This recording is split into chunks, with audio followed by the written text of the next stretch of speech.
How many of you heard the rain last night? It was nice, wasn't it? I'm going to tell you a story this morning about a fellow that lived down in Dalton, Alabama. And this fella, what he does for a living is interesting in that he makes the tongues for a wagon.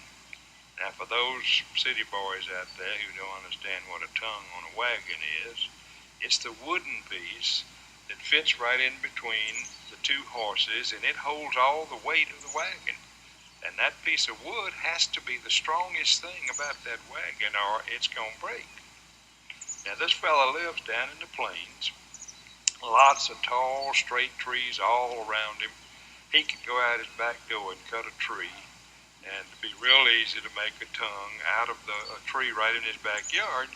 But about 60 miles from his home, there is a mountain, and instead of cutting trees around his farm, he drives to the mountain. And he'll go up to the top of the mountain, and he'll cut a tree right up on top up there. Much harder, much more expensive for him to drive up there and cut the lumber and bring it back. Anybody know why he does that? I mean, why would he possibly drive, for 60 miles to cut a tree when he could cut one in his backyard? Probably a whole lot easier.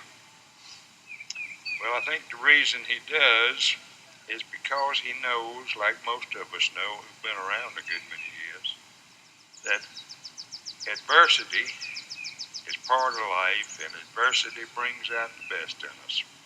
Those trees that are up on top of that mountain have been through the wind and the snow and the ice, and if they've survived that, then you know they're tough. And in your life, you're going to have adversity. You're going to be hit by the snow and the wind and the rain and tragedy. And how well you stand up to that determines what kind of a man you are.